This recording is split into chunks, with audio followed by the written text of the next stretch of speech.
3 नवंबर की सुबह लगभग 4:30 बजे करीब मेरे पास एक आदेश आया कि नेशनल सिक्योरिटी एक्ट आपके ऊपर लगा दिया गया, आप 12 महीने के लिए बाउंड रहेंगे जेल में।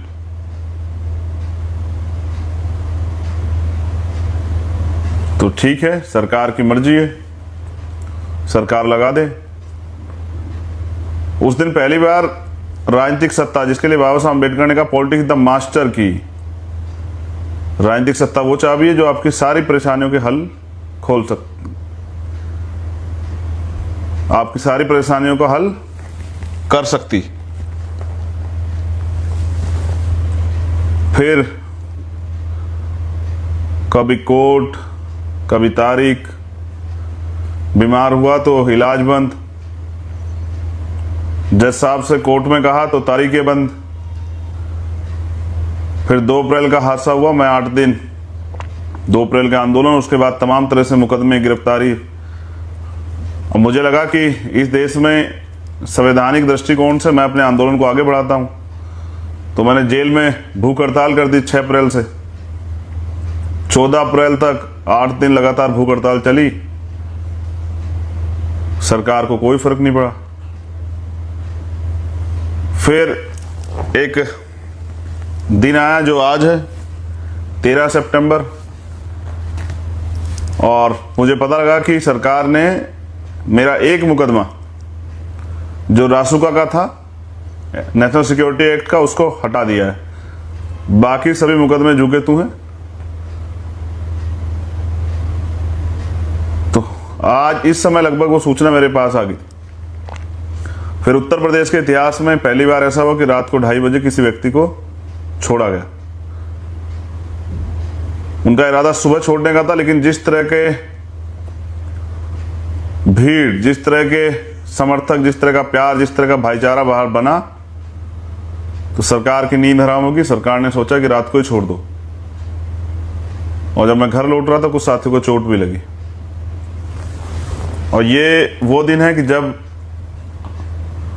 ये तय किया गया लाइफ में आदमी के पास चुनने का मौका होता है, तो हमने तय किया कि अब जीवन के अंतिम क्षण तक सामाजिक परिवर्तन, आर्थिक मुक्ति के माननीय काशीराम साहब के आंदोलन और बाबा साहब के संविधान को लागू कराने के आंदोलन को चलाना। इस बीच में जब मैं जेल में रहा तो हमारे बहुत सारे साथी हमारे साथ जेल में रहे। हमारे साथ माननीय राष्ट्रीय अध्यक्ष जी, प्रमुख राष्ट्रीय महासचिव, प्रमुख राष्ट्रीय उपाध्यक्ष और सहारनपुर के लोग, मुजफ्फरनगर के लोग, हमारे नौजवान नेता, तमाम लोग वहां बंद थे। एक एक दिन कार्यकर्ताओं का आना, बहनें, माताएं, परिवार के लोग, और मुझे रिहा कराने के लिए कई आंदोलन भी हुए। अपनी मेहनत की कमाई से हमारे लोगों ने आंदोलन किए।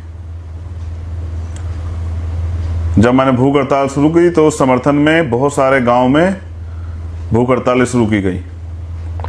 आज मैं इस अवसर पे उन सभी साथियों को, चाहे आज वो हमारे साथ हैं या नहीं है, या वो साथी जो प्रत्यक्ष या अप्रत्यक्ष रूप से जिन्होंने इस आंदोलन में मदद की, मैं उन सब साथियों का धन्यवाद करता हूं। और आज तक का जितना भी पहचान संघर्ष बन पाया, मैं इसका पूरा श्रेय उन सभी साथियों को देता हूं कि आपकी मेहनत से, आपके संघर्ष से भीम आर्मी को एक पहचान मिली। पूरी दुनिया में भीम आर्मी ने नाम कमाया।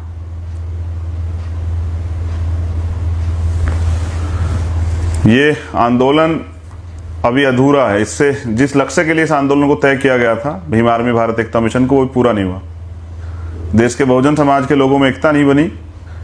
एजुकेशन का जो काम हमने शुरू किया था, स्कूल खोलने का, वो काफी बड़े पैमाने पे हम लोग सफल हो पाए, क्योंकि शिक्षा, बाबा साहब अम्बेडकर ने कहा शिक्षा शेरनी का वो दूध है जो पिएगा वो दहाड़ेगा। तो जब हमारे लोगों ने एजुकेशन लेनी शुरू की और हमने देखा कि बुनियादी रूप से तब सभी सरकारों ने मिड डे मील और तमाम तरह की योजना चला के हमारे लोगों को शिक्षा से दूर करने का प्रयास कर लिया है। महंगी पढ़ाई, महंगे स्कूल और एक तरफ प्राइमरी स्कूलों में पढ़ाई खत्म कर दी गई। तो जो भीम आर्मी के लीडरान द्वारा जो तय किया गया कि स्कूल, कोचिंग सेंटर खोले जाएंगे, वो बड़े पैमाने पर खुले। मैं आज भी आपसे उम्मीद करता हूं कि उस काम को जारी रखिए। ये हमारा पहला काम था। दूसरा काम था हमें जो बाबा साहब अम्बेडकर हमें रास्ता दिखा के गए 22 प्रतिज्ञाओं में और तमाम तरह से भारतीय संविधान में भी आर्टिकल 51 में जो मूल कर्तव्य हैं उसमें कि हमें अंधविश्वास, पाखंडवाद जिसके शिकार हम लोग होते हैं, तमाम तरह के वो त्यौहार जिनके नाम पे हमारे लोगों का शोषण किया जाता है, उनसे दूरी बनानी चाहिए। और आज भी भीम आर्मी के लोग उस काम कर रहे हैं। मैं भीम आर्मी के सभी साथियों से कहना चाहता हूं, पूरे देश में और दुनिया में जो भीम आर्मी के समर्थक साथी हैं, आज नेपाल से भी भीम आर्मी से जुड़ने के लिए लोग आए थे। अब नेपाल में भी भीम आर्मी का काम शुरू होगा, जल्द ही जो है वहां के प्रदेश अध्यक्ष की घोषणा की जाएगी। अम्बेडकरवादी आंदोलन पूरी दुनिया में, बस वहां शोषित लोगों के नाम बदलते हैं, उनके रंग बदलते हैं, उनके कद बदलते हैं, उनकी भाषा बदलती है। लेकिन ये एक ऐसा समय है जहां हिटलर शाही हावी पूरे देश में, भारत के अंदर और दुनिया के अंदर डेमोक्रेसी का मजाक बनाया जा रहा है, लोकतंत्र की धज्जियां उड़ाई जा रही। मैं आपसे यह भी स्पष्ट कर देना चाहता हूं, कुछ साथी अभी कहते हैं कि जब तक भीम आर्मी थी हमारा पूरा समर्थन था, लेकिन जब से पार्टी बनाई हमारा समर्थन कम हो गया। तो मैं ये बता देना चाहता हूं कि जिन दलों ने हमें तब भी स्वीकार नहीं किया, तब भी हमें एजेंट और पता नहीं तमाम तरह की बातें कह के हमसे दूरी बनाई, वो आज भी दूरी बनाए हुए। उन्होंने कभी हमें स्वीकार नहीं किया, इसके गवाह आप खुद हैं। कभी किसी पार्टी ने जिसके लिए आपने खून पसीना दिया, जिसके लिए आपने संघर्ष किया, जिसको वोट दिया, कभी उसने आपका समर्थन एक दिन किया हो? आजाद समाज पार्टी बनाने से पहले कुछ गलतफहमी आपको दूर करनी चाहिए। कभी उस दल के एक नेता ने आपके लिए ये नहीं कहा कि नहीं भीम आर्मी अच्छा काम कर रही है, भीम आर्मी के लोग संघर्ष कर रहे हैं, नौजवान बाबा साहब के आंदोलन को आगे बढ़ाने का काम कर रहे हैं? तो ये चीजें अब खोखली हो चुकी है। मैं समझता हूं कि भीम आर्मी के साथियों से मैं निवेदन करता हूं, मैं दोबारा कह रहा हूं, जैसे मैं बाबा साहब के लिए कहता हूं कि आप थे तो हम हैं, लेकिन मैं तो आपसे भी कह रहा हूं आप हैं तो हम हैं। आज हम जो कुछ भी हैं वो आपकी वजह से। और मैं समझता हूं कि अभी आंदोलन जिस दृढ़ संकल्प के साथ, जिस उद्देश्य के लिए चलाया था वो पूरा नहीं हुआ। तो आप लोगों को गांव-गांव में स्कूल, छोटे छोटे स्कूल खोलने चाहिए। एजुकेशन की महत्ता को लोगों को समझाना चाहिए। जैसे हम वोट की वैल्यू को समझाते हैं, ऐसे एजुकेशन क्यों जरूरी है, इस बात को समझाना चाहिए। देखिए, मैं आपको एक स्पष्ट करता हूं, आज महत्वपूर्ण दिन कि जिस तरह सरकार निजीकरण कर रही है, मैं बार बार कह रहा हूं कि सरकार का मुख्य उद्देश्य निजीकरण करके सरकारी नौकरियों को खत्म करना है। सरकारी नौकरियां खत्म, रिजर्वेशन खत्म। इस पे अपर कास्ट के लोग कभी कभी खुश होते हैं कि रिजर्वेशन खत्म हो जाएगा। अब तो आपके पास भी 10% आर्थिक आधार पर आरक्षण है। आपको पता लग गया होगा कितने जो है इनकी आरक्षण की वजह से कितने आपके रास्ते में बाधाएं उत्पन्न हुई हैं, और कितने अयोग्य लोग जो है नौकरियों पर जा रहे हैं। अरे सर, ये सिर्फ आपके गलतफहमियां, इसको दूर कीजिए। रिप्रेजेंटेशन है कि किस समाज की कितनी भागीदारी सिस्टम में है, क्योंकि जब एक जैसी विचारधारा के लोग कहीं बैठ जाएंगे तो उससे विपरीत विचारधारा के लोगों का शोषण ही होगा, चाहे उनको न्याय नहीं मिलेगा। इसलिए रिप्रेजेंटेशन, आरक्षण की व्यवस्था की गई कि हर वर्ग की, जो प्रदेश और देश में रहने वाले हर वर्ग के लोग की हिस्सेदारी हो, जो उनके साथ अन्याय ना, उनके लिए नीतियां बने, उनको आगे बढ़ने के रास्ते मिले, उस समाज का सामाजिक आर्थिक विकास हो। तो जिस तरह से सरकार निजीकरण का मुख्य उद्देश्य, जैसा मैंने पहले भी कहा कि इनके आरएसएस के नेता ये कहते थे कि हम आरक्षण को इतना निष्क्रिय कर देंगे कि इसका रहते भी कोई फायदा नहीं होगा। आज उसी को आगे बढ़ाया जा रहा है। जब सरकारी डिपार्टमेंट नहीं रहेंगे तो सरकारी नौकरी कहाँ रहेगी, और जब सरकारी नौकरी रहेगी तो आपको आरक्षण व्यवस्था के थ्रू आपको कौन नौकरी देगा? फिर वास्तविक हालात हो जाएंगे। अगर आज आरक्षण के बिना, सरकारी डिपार्टमेंट के बिना अगर आपको किसी महकमे को देखना है तो हम पे है। ये सफाई कर्मचारी व्यवस्था आप देख लीजिए कि क्या मिलता है उसमें और कितनी तनख्वाह मिलती है, कितना काम करना पड़ता है। निजीकरण गुलामी। जब भी आप छुट्टी मांगोगे तो प्राइवेट सेक्टर वाला कहेगा कि चलिए घर जाइए। आप कहोगे मेरी बहन बीमार है, दवाई के मुझे इलाज के लिए थोड़ा समय चाहिए,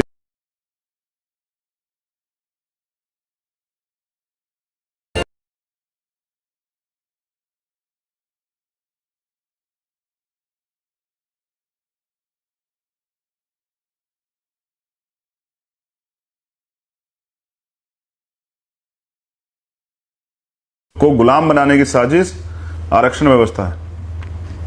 और मैं मिला था नेपाल के लोगों से, वो हिंदू राष्ट्र था, लेकिन उनको भी समझ आया कि हिंदू राष्ट्र बनने से कुछ नहीं हुआ, उनकी तरक्की के रास्ते रुके और एक वर्ग का कब्जा उस पर बना रहा। शोषण हुआ, इस वजह से उन्होंने डेमोक्रेटिक वे को अपनाया और वहां पर संविधान दिया नेपाल में। लेकिन मैं आपसे कह रहा हूं कि ये तमाम तरह की चीजें, ये सब चीजों का एकमात्र उद्देश्य ये है कि दलित पिछड़े वर्ग के लोगों में जो सामाजिक आर्थिक उन्नति उनकी बनी है, राजनीतिक चेतना जो उनके अंदर आई है, वो हिस्सेदारी की लड़ाई जो लड़ने लगे हैं, तो जब भी वो हकदारी की बात करें तो उनको धर्म की चाशनी चटा के उनको घर बिठा दो। इसलिए सारे सिस्टम पे काबिज 80% आबादी, जिसको ये तथाकथित हिंदू कहते हैं, उनको कहा जाता है कि वो खतरे में। तो मैं आपसे कह रहा हूं कि भीम आर्मी के साथियों से कि पढ़ने का काम बंद ना करें। मैं आपसे फिर अपील कर रहा हूं, मैं आजाद समाज पार्टी और भीम आर्मी के सभी वर्करों से, हमारे लीडरान से अपील करता हूं, हमारे कार्यकर्ताओं से, कि बाबा साहब ने भी कहा था ना, मुझे मूर्तियों में खोजने की जरूरत नहीं, मैं किताबों में हूं। तो बाबा साहब के लिटरेचर को पढ़ें, ज्योतिबा फूले के लिटरेचर को पढ़ें, जब बाबू जगदेव प्रसाद कुशवाहा, जन्नाय कपूर ठाकुर के लिटरेचर को पढ़ें, संत गाडगे जी महाराज, पेरियर रामानंद स्वामी नायकर को पढ़ें, नारायण गुरु को पढ़ें। हमारे महापुरुषों ने कहा एक रोटी कम खाना, अपने बच्चों को जरूर पढ़ाना। हम तो उस बात को समझते हैं, उसकी महत्ता को समझते हैं। लेकिन बाबा साहब अम्बेडकर ने वोट का अधिकार आपको इसलिए दिलाया था कि वोट की ताकत से, लोकतंत्र है, जिसके पास ज्यादा वोट होगा उसका राज आ जाएगा। उन्होंने इसके साथ ये बात कही, एडल्ट फ्रेंचाइजी के साथ इन्होंने वयस्क मताधिकार कर दिलाने के साथ इन्होंने, बाबा साहब ने बात कही कोर्ट की कि आज मैंने रानी का पेट काट दिया है। आज के बाद राजा जो है वो आपकी वोट से तैयार होगा, बैलेट बॉक्स से तैयार होगा। तो मैंने पहले भी कहा कि अब जो लड़ाई है ना, सीधे तौर पे ईवीएम के खिलाफ, ईवीएम से वोट की चोरी नहीं होने दी जाएगी। क्योंकि जो ये नेता लोग हैं ना, जो आप सम्मेलन वगैरह करा रहे हैं, बाद में जब चुनाव हार जाएंगे तो ईवीएम के पास टिकरा फोड़ के फिर घर बैठ जाएंगे। बाद में कहेंगे ईवीएम से हरा दिया गया, लेकिन अभी कुछ नहीं करेंगे। तो हम लोग ईवीएम के खिलाफ भी लड़ेंगे, हम पिछड़े वर्ग की जातिगत जनगणना के लिए भी लड़ेंगे। अब मैं 19 तारीख में शामिल हूंगा सरदार सेना के प्रोग्राम में,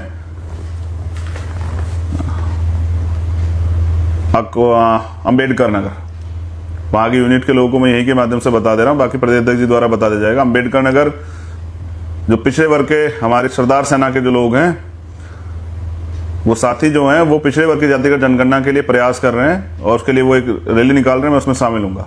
लेकिन अब सबसे इंपॉर्टेंट बात, हम इसलिए हैं कि आपने हमें बनाया, मगर इस समाज को हम सही रास्ता दिखा सकें। तो कुछ दिन पहले ऐसा हुआ जिसकी मुझे तकलीफ थी और ये बात मैं आपसे शेयर करना चाहता था। अम्बेडकरवाद गुलामी नहीं है, एक आग जो गुलामी स्वीकार नहीं करने देती, जो गलत अन्याय अत्याचार को बर्दाश्त नहीं करती, जो स्वाभिमान से समझौता नहीं करती। मैंने क्या क्या झेला जेल में, ये तो मैं जानता हूं, या वो लोग जानते हैं जो मेरे साथ जेल में थे। एक दिन मैंने ये सोच के तय किया था कि जिस दिन मुझे अवसर मिलेगा बाहर जाकर काम करने का, तो हम लोग इतिहास रचेंगे, ऐसा इतिहास रचेंगे कि ऐसा काम करके जाएंगे, आने वाली पीढ़ियां इस बात को याद रखेंगे। हमसे बाबा साहब नाराज नहीं होंगे, हमसे काशीराम साहब नाराज नहीं होंगे, हमसे मान्यवर दीननाथ वाल्मीकि नाराज नहीं होंगे। वो ये नहीं कहेंगे कि जैसे बाबा साहब ने 18 मार्च 1956 को कहा था ना आगरा में कि मुझे मेरे पढ़े लिखे लोगों ने धोखा दिया, और उन्होंने कहा था मैं इस कारवा को बड़ी मुश्किल से यहाँ तक लेके आया हूँ, अगर आप इसको आगे नहीं ले जा सकते उसको पीछे मत जाने देना। तो हमसे बाबा साहब का जो कर्ज हमारे ऊपर है, जो हमारे रहबरों का, महापुरुषों कर्ज हमारे ऊपर है, वो हमसे नाराज नहीं होंगे। क्योंकि हम अपने जीवन का एक एक मिनट जो है, जितना हो सके उतना उस आंदोलन को दे रहे हैं, उस आंदोलन को जिंदा रखे हुए। हमने घुटने नहीं टेके कभी। ये लड़ाई 15 बनाम 85 की है और 85% बहुजन समाज इस देश में राज करेगा। बाबा साहब अम्बेडकर का सपना पूरा होगा, काशीराम साहब का सपना पूरा होगा। लेकिन एक सामाजिक अपील आप तमाम लोगों से, स्पेशली दलित वर्ग के लोगों से, कि हमारे यहाँ एक कार्य होता है कि अगर परिवार में किसी की डेथ हो जाए, जैसे पिताजी की माँ की या दादाजी की दादी, तो उनकी एक रस्म है कि 13वीं होती है उनकी। पहले ये बड़ी जाति के, बड़ी जो अमीर लोग थे वो लोग किया करते थे, या बड़ी जाति के लोगों में होता है जिनको तथाकथित बड़ी जाति कहा जाता है, वो लोग करते थे। आज हमारे लोगों ने उसको एक्सेप्ट कर लिया है। और बुरा ये है कि करते क्या है, पहले जब डेथ होती है उस दिन जाते हैं, फिर 3 दिन बाद तीजा होता है तब जाते हैं, फिर 13वीं होते है तब जाते हैं। मैं आपसे अपील करता हूं कि मृत्यु भोज पे पाबंदी लगनी चाहिए।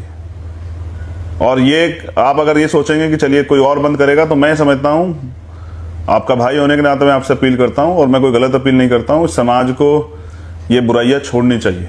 एक तो किसी के घर में डेथ होगी, उनका परिवार का, उनका चाहने वाला व्यक्ति चला गया, फिर समाज का ये प्रेशर कि वो लोग उसकी अंतिम संस्कार के बाद 13 दिन बाद या 3 दिन बाद खाना करें और ये सब चीजें करें, और एक बड़ी भीड़ जाए, तो हमारी गुलामी का एक सबसे बड़ा कारण ये भी है, तमाम तरह के जो पाखंडवाद को हमने स्वीकार किया हुआ है। जितना पैसा हम पूरे साल में बचाते हैं वही पैसा हम तमाम तरह के झूठे और पाखंडवादी त्यौहार पे खर्च कर देते हैं, और फिर हमारी हालत वही बन रहती है। फिर बच्चे को अगर बीमार हो जाए तो उधार लो, बेटी की शादी करनी उधार लो, मकान का किराया चुकाना उधार लो, कोई और सामान लेना उधार लो, मेहमान आ जाए तो उधार लो, और अगर ऐसा भी कोई काम करना है 13वीं टाइप का उसमें भी उधार लो, फिर वो साहूकार का उधार उतारते रहो। हमारी गरीबी का एक मुख्य कारण ये भी कि हमने अपने महापुरुषों को पढ़ा ही नहीं। हमारे सभी रहबरों ने, चाहे वो सदगुरु रविदास जी महाराज, उन सब लोगों ने कहा, आप सबकी प्रायोरिटी यही थी कि अंधविश्वास पाखंडवाद को छोड़ा जाए। सदगुरु रविदास जी महाराज के लिए मैं पहले भी कह चुका हूं कि यूएनओ के चार्टर में है, ऐसा चाहूं राज में जो बिले सब नुअन, छोट बड़े सब सम बसे, रविदास रहे प्रसन्न। ऐसा राज जिसमें कोई गम ना हो, भय ना हो, लूटपाट ना हो, चोरी चकारी ना हो, किसी को कपड़े की, किसी को रोटी, किसी तरह की समस्या, सबके सर पे छत हो, प्रेम भाईचारा बने, ऐसा राज जो संविधान में लिखे गए, जो बेगमपुरा राज जो बाबा साहब ने संविधान में लिखा, सबको बराबरी के अधिकार दिए, भाईचारा बना। और वो ये भी कहता है, मैं पंजाब जाता हूं तो वहां ये बहुत बार कहा जाता है, सत्संगत मिल रही है माधु जैसे मधुमक्खी, कि ऐसे मिलकर रहना जैसे मधुमक्खी रहती हैं, कि अगर एक पे कोई हमला कर दे तो पूरा झुंड उनकी तरफ चल पड़ता है, ताकत बने में, लेकिन एकजुट तो नहीं होते। मेरा तो प्रयास रहता है सभी संगठनों से बात करके उनको एकजुट करने का, कि वो लोग एकजुट हो जाए। तो मेरी ये रिक्वेस्ट है, मैं वास्तविक मुद्दे पर दोबारा आता हूं।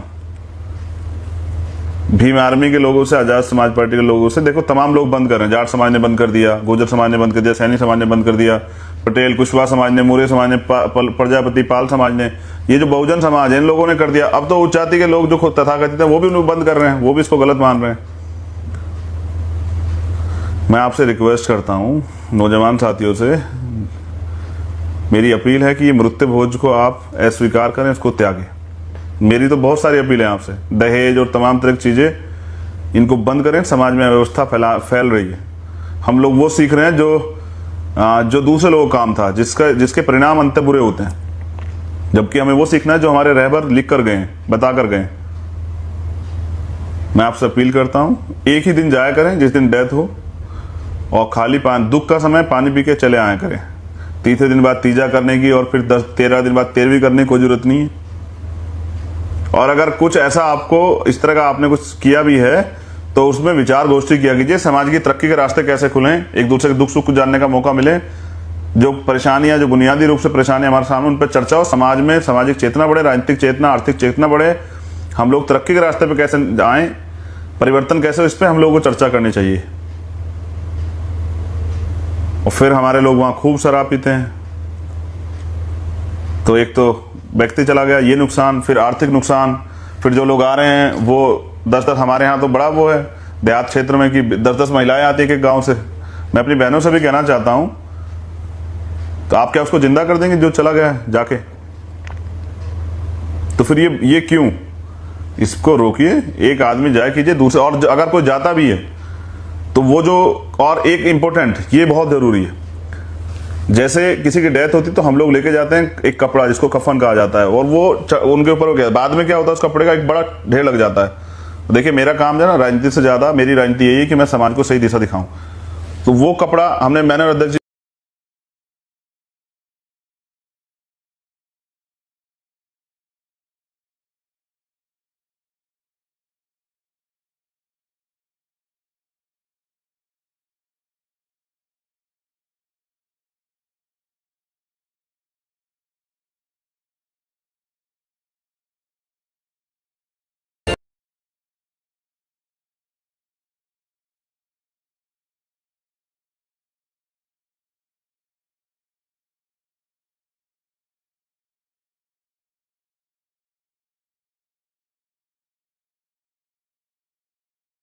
है, वैसे चला जाता है। तो मेरी आपसे 2 अपील इंपॉर्टेंट है। पहली, जब आप किसी के यहाँ जाएं तो जो आपसे बन पड़े उस परिवार की मदद कर दें, इससे आर्थिक संसाधन, आर्थिक उनको सहायता होगी।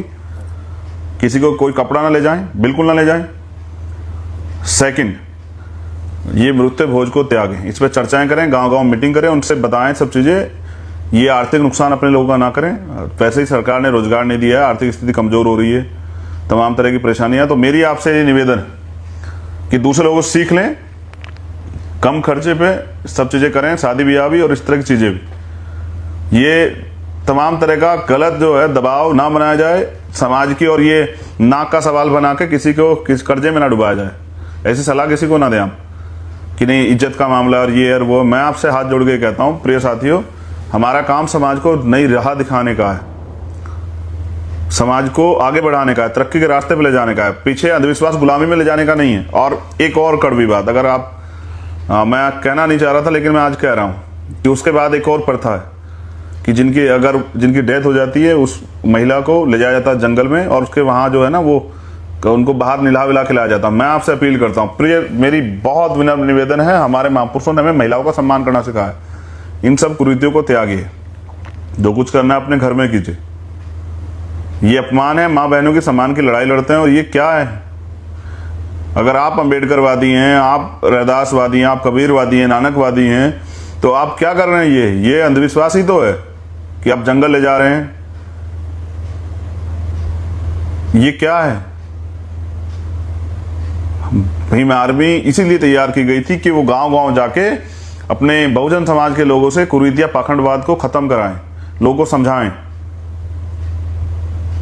इसलिए नहीं की गई थी। लेकिन ये तो उस दिन की एक घटना ने मेरा पूरा दिमाग हिला दिया कि भाई पहले इतना आर्थिक नुकसान कि जा रहे हैं कपड़ा वपड़ा लेके और फिर वो कपड़ा खराब हो जा रहा है, फिर उसके बाद दूसरा उनसे तीजा तेरहवीं और ये सब चीज़ें, और फिर वो महिला जो हमारे परिवार की जिसको हम सम्मान से देखते हैं, जिसके लिए हम तमाम तरह से सम्मान की लड़ाई लड़ते हैं, उसको जंगल भेजेंगे कि जाइए वहाँ कपड़े वपड़े नहा के आइए चेंज करके। मेरी आपसे विनम्र निवेदन है कि अगर आप मुझ में विश्वास रखते हैं और ये मानते हैं कि हम सब लोग बाबा साहब अम्बेडकर और मान्यवर काशीराम साहब और अपने महापुरुषों के अंदर को आगे बढ़ा रहे हैं, तो ये तमाम तरह कुरीतियों को त्यागिए। रेप में जब रेप होता है ना तो बच्चों की गलतियां नहीं होती है। जो लोग ये तर्क देते हैं कि महिलाओं ने छोटे कपड़े पहने इसलिए रेप हुआ, रेप इसलिए होता है कि आपके यहाँ गंदगी भरी हुई है, आप मानसिक रूप से अस्वस्थ हैं, गुलाम। महिलाओं की गलती से रेप नहीं होते हैं, 6 साल की बच्ची के कपड़ों से रेप नहीं होते हैं, ये दरिंदगी ये यहाँ घुसी होती है, इससे रेप होते हैं। ये जो महिलाओं को 2वें दर्जे का नागरिक और सिर्फ जो है ना अपनी स्वार्थ की पूरा करने की सामान जो आप लोगों ने समझा, इसकी वजह से होता है। हम सबके घर में बहन बेटियां हैं। मैं अभी बात कर रहा था, एक मामला हुआ है बिजनौर में, मैं उनके परिवार से बात कर रहा था कल। एक मामला हुआ है महाराष्ट्र में उसमें साकानाकी में, मैंने आज उनसे भी आई से भी बात की। ये जो रेप हत्या पूरे देश में होती हैं, तो ये करने वाले लोगों की गलती है, वो अपराधी हैं। और सहना उस बच्ची को पड़ता है जिसके साथ होता है, उसको लोग गलत निगाह से देखते हैं। वो उसको समाज में आंख झुका के चलना चाहिए, जलना उसे चाहिए जिसने ये दरिंदगी की है। तो सबके घर में बहन बेटियां, मैं तो आपसे ये निवेदन करूंगा कि एक नई सोच के साथ, बहन बेटियों माताओं के सम्मान के साथ देश में रहने वाली प्रत्येक महिला, किसी जाति धर्म की, उसके सम्मान की रक्षा करना ही एक पुरुष का दायित्व है, कर्तव्य है। लेकिन ये भेड़िए कौन है जो ये सब चीजें कर रहे हैं? तो ये भी ऐसे ही मानसिक बीमारी से ग्रसित लोग हैं। मेरा आपसे निवेदन है कुरीतियों को त्यागे। आज मैं लगभग 16 महीने बाद अपने परिवार के बीच पहुंचा था, अपने समाज के बीच पहुंचा था। मैंने भी खुली हवा में सांस ली थी। 16 महीने तन्हाई में बंद रहा, तमाम तरह की मानसिक और परेशानियां झेली। जब जेल गया था उससे पहले कोई बीमारी नहीं थी, जेल में रहते तमाम तरह की बीमारियों से ग्रसित हुआ, लेकिन संघर्ष आज भी जारी है। विश्वास कीजिए, जेलों तो उसके बाद मैंने तिहाड़ भी काटी है 2-2 बार। जब दिल्ली में सदगुरु रविदास जी महाराज का गुरु घर तोड़ दिया गया तो हम 66 दिन जेल में रहे थे। नहीं झुके हम लोग, हमने जीती वो लड़ाई। और जब CNPR NRC में देश में मुसलमान भाइयों के खिलाफ एक माहौल बना जा रहा था, कोई साथ नहीं छोड़ा, तब हम जमा मस्जिद से हमें अरेस्ट किया गया और तब लगभग 27 दिन में जेल में रहा। इनसे फर्क नहीं पड़ता ये आंदोलन। मैं तो जिनको नेता मानता हूं, मान्यवर साहब श्री काशीराम, वो तो शराब बंद कराने के लिए, शराब की भट्टिया को बंद कराने बरेली जेल में रहे और पूरे देश में उन्होंने संगठन के लोगों से गिरफ्तारी दिलवाई। हमारा असली उद्देश्य सत्ता नहीं है, सत्ता को साधन बना के हमारे महापुरुषों ने कहा कि हमें व्यवस्था परिवर्तन करना है। इस देश में समता, समानता, बंधुत्व, भाईचारा, समता मूलक समाज की स्थापना और भारतीय संविधान को पूर्ण रूप से लागू कराने की जिम्मेदारी हम लोगों पर है। तो मैं आपका आभार प्रकट करता हूं, मगर मैं आपसे मैंने आपसे निवेदन की है, पहली, कपड़ा ना ले जाएं, दूसरी मृत्यु बहुत त्यागे हैं, और तीसरी नौजवानों से मैं कहना चाहता हूँ अपनी बहन बेटियों को बाहर ना भेजें सर, बिल्कुल ना भेजें। उनके सम्मान की सुरक्षा करें। ये अंधविश्वास पाखंडवाद नहीं होता। मैं तभी तो कहता हूँ, मैं नकार देता हूँ उनको जिनसे आप रोज जो हैं दोनों हाथ फैला के जो है मांगते हैं कि ये दे दीजिए वो दे दीजिए, कि जो अपने द्वारा निर्मित बच्चियों की रक्षा नहीं कर पाते, जो उनके चिल्लाने पे जब उनके साथ अन्याय अत्याचार होता है, दुर्भावना होती है, उनके साथ वो पीड़ित होते हैं, उनका अपमान किया, जो उनकी मदद नहीं कर सकते, वो मुझे नहीं लगता किसी की मदद कर पाएंगे। तो मैं किसी धर्म की आलोचना नहीं करता, क्योंकि भारतीय संविधान का आर्टिकल 25-26 की इजाजत नहीं देता, वो सभी को धार्मिक स्वतंत्रता देता है, लेकिन हमारा एक ही धर्म है, वो है इंसानियत। और अगर आपको किसी इंसान के दुख तकलीफ पे, उसको दुख में देखे तकलीफ नहीं हो रही, तो आप भी जानवर से कम नहीं। अगर आपकी संवेदना मर गई है तो आप भी जानवर से कम नहीं। और हाल उत्तर प्रदेश में कहूं तो ये हाल है कि उत्तर प्रदेश की सरकार डेंगू बुखार और वायरल फीवर से नहीं लड़ पा रही है। कोरोना से क्या लड़ेगी और किसी बीमारी से क्या लड़ेगी। अभी रिपोर्ट पढ़ रहा था फिरोजाबाद महाराजगंज साइड की कि 3-3 बच्चे के बेड पे पड़े हुए हैं। हम पहले जूझे हैं बीमारियों के समय में, पिछले कोरोना काल में, लॉकडाउन में, अब भी सरकार को शर्म नहीं आ रही। बस झूठे विज्ञापन के जरिए जो है बोर्ड लगा लगा के जितना पैसा गरीबों के स्थिति में सुधार के लिए, नौजवानों को रोजगार देने के लिए खर्च करना चाहिए था, वो पैसा विज्ञापन में बहा रहे हैं। ये पैसा हम लोग की मेहनत की कमाई का पैसा है। बहुत बहुत धन्यवाद। मैं आप तमाम देश के कार्यकर्ताओं को, नेताओं को, पदाधिकारियों को, एक कार्यकर्ता भीम आर्मी का होने के नाते ये इस आंदोलन को, मेरी रिहाई के आंदोलन को आगे बढ़ाने के लिए बहुत बहुत आभार प्रकट करता हूं अपनी बहनों माताओं का, जिन्होंने संघर्ष किया, उन साथियों का जिन्होंने प्रत्यक्ष या अप्रत्यक्ष रूप से मदद की, और उन साथियों का भी जो आज हमारे साथ नहीं है किन्हीं कारणों से। लेकिन विश्वास कीजिए, ये संकल्प लेके हम लोग निकले, और जब तक अपने गुरुओं, महापुरुषों, रहबरों का सपना, बाबा साहब अम्बेडकर और माननीय काशीराम साहब का कर्ज जो है हम लोग नहीं चुकाएंगे, तब तक चैन से नहीं बैठेंगे। अपने जीवन का एक ही लक्ष्य है कि किसी भी कीमत पे अपने महापुरुषों का सपना पूरा करके अपने देश को गौरवान्वित करना है। दुनिया में अपने देश का मान बढ़ाना है, अपने प्रदेश का मान बढ़ाना है, अपने प्रदेश में रहने वाले नौजवान भाइयों के लिए, बहनों के लिए रोजगार की व्यवस्था करनी है, उनके लिए अच्छे इलाज के लिए अस्पतालों की व्यवस्था करनी है, उनके लिए पढ़ाई के लिए स्कूलों की व्यवस्था करनी है, उनके लिए रोटी कपड़ा मकान की व्यवस्था करनी है, उनको आगे बढ़ने के लिए, तरक्की के रास्ते के लिए तमाम तरह से, चाहे बिजनेस या व्यापार या कुछ भी, लोन, तमाम तरह की चीज़ों के अवसर प्रदान करके अब इस देश के, इस प्रदेश के, पहले उत्तर प्रदेश में बहुजन समाज के लोगों के जीवन में, और फिर देश के अंदर ये आरएसएस भाजपा के लोगों को सत्ता से बेदखल करके यहाँ बहुजनों का राज स्थापित करना है। तो काशीराम साहब कहते थे कि नोटों वाला हारेगा, वोटों वाला जीतेगा। तो अब ईवीएम और तमाम तरह की जो चोरियां वोटों की जा रही है, उनके खिलाफ भी आंदोलन